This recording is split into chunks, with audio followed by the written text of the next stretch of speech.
nga bang dahilan kung bakit ang isang basketballista ng NCAA ay nanuntok ng ibang players? Oh no, Amores wanting to go after a fan and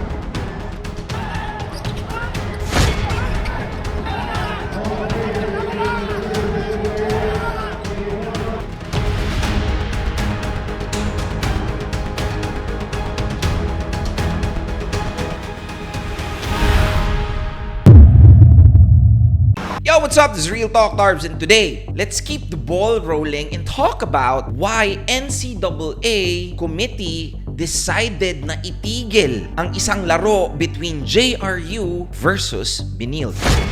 Ano nga bang dahilan kung bakit nanuntok si John Amores ng kapwa niya basketball player sa isang laro?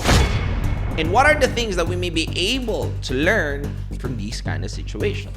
Let's find out.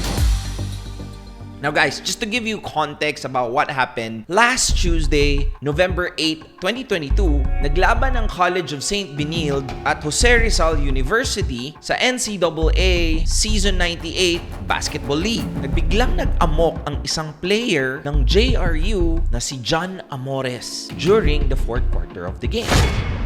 Now, before we get into the bottom of this, let me give you first a context. Sa mga hindi naman fan ng basketball, ano nga ba ang NCAA? NCAA is an athletics association of 10 private colleges and universities in Metro Manila.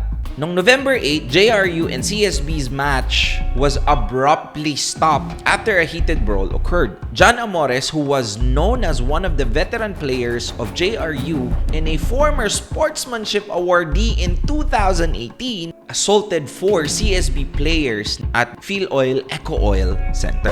Sheesh, pare, mga taga-Benilde ang sinuntok mo, bro. Sheesh. Sa madaling salita, for the second time this year, nag-amok daw si John Amores habang nasa kalagitnaan ng laban. Sources said that this is not the first time this happened since Amores also punched Mark Belmonte of the University of the Philippines during a match last July, resulting from his suspension in the preseason tournament. At pagkatapos niyang suntukin si Mark Belmonte, actually kinasuhan siya nito ng serious physical injury. At College of St. Benilde mentioned that they will file a case against John Amores. After hours of deliberation among the league official, ang NCAA management ay nag-decide to stop the game in favor of the Benilde Blazers 71-51 at meron pang natitirang 3 minutes and 22 seconds left to play. Kaka-announce lang ng NCAA na bibigyan daw nila si John Amores ng indefinite suspension after the NCAA rampage.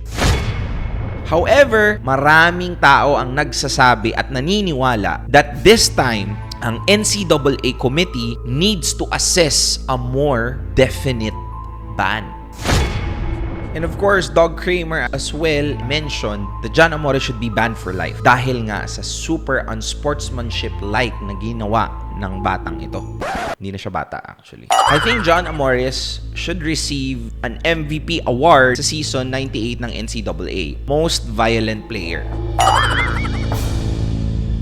So, I've already given you the context of what happened. What are the 3 things we may be able to learn if we are in this kind of situation? Number 1, band-aids don't heal wounds. It only covers them.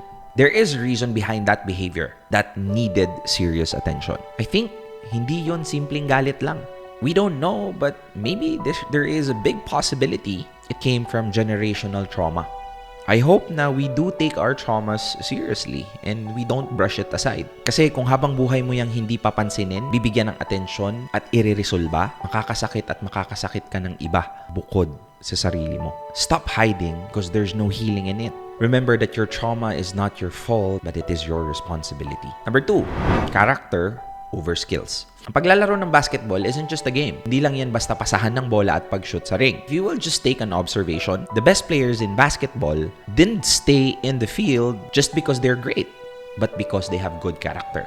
I hope that as you watch this, it is not just what you know that will take you further. Choose character over skills. Kasi madaling ituro ang skills, pero mahirap makahanap ng isang individual na may magandang pagkatao. Number 3, the choices we make will determine our future. panigurado nakakaramdam ka din ng matinding galit o sama ng loob katulad ni John. Huwag na tayong maghugas ng kamay. You know what? At one point in our life, we told ourselves like, F it. At nakit tayo ng ibang tao because of that anger. It may be physical, emotional, or mental. Lahat ng yan ay masakit. But be reminded that we are free to choose what would be our response on every situation. We are not free from the repercussions of our choice. Whether we like it or not, freedom of choice doesn't mean freedom of consequences. So choose your actions carefully. Real talk. John Amores is wrong.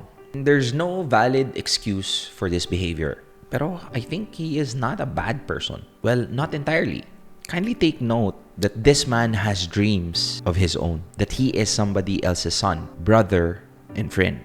Nakagaya natin, nagkamali rin and needed help. And I wanted to commend also the players in St. Benilde, as what they did is a true showcase of sportsmanship. That restraint is the biggest form of discipline, in that they were able to restrain themselves and respect the sport that they love. Personally, I think that he has to take accountability of his actions. Kailangan niyang pagbayaran ang nagawa niyang kasalanan. Not just for the benefit of those he hurt, but also for his own benefit.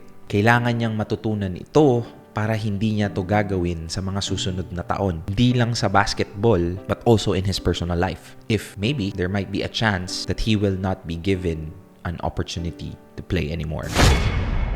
And to those who are watching this, I hope you learn from his experience. Remember that anybody can be in the same situation, to lose your senses because of our triggers. Lagi mong tandaan that your life doesn't just revolve around you. Maraming nagmamahal, naniniwala, at nagtitiwala sa'yo. And I hope you won't take that for granted. Remember that trust takes years to build, seconds to break, and forever to repair. Please, let us not be a slave of our own emotions.